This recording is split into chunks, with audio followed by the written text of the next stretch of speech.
What's going on, Muscle Monsters? Alain Gonzalez here, and today I want to talk about training your chest and shoulders on the same day.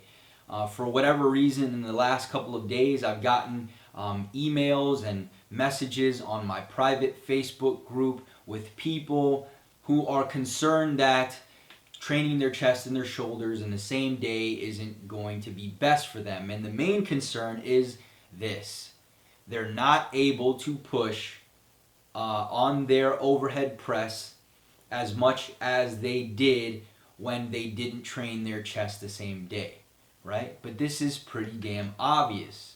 At least I would think so, because our muscles move as a unit, specifically the chest and the shoulders. So whenever we're pushing or pressing, we are utilizing the shoulders to a good degree, right? And so when you're fatiguing the shoulders through your bench pressing and then incline pressing, and then you go into your overhead press, of course you're going to be a bit fatigued and not able to lift as much as you know you're capable of.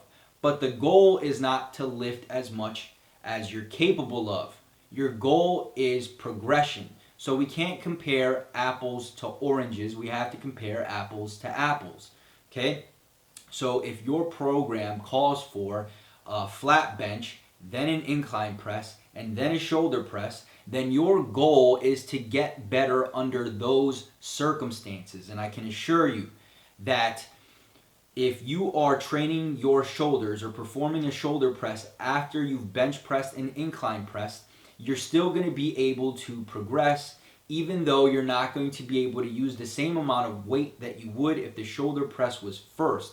But this is still progression, right? Just like you wouldn't not add a second or third chest exercise just because you're a bit more fatigued and not able to push the maximum amount of weight. It wouldn't make sense. So why would that make sense when we're talking about the shoulders, right?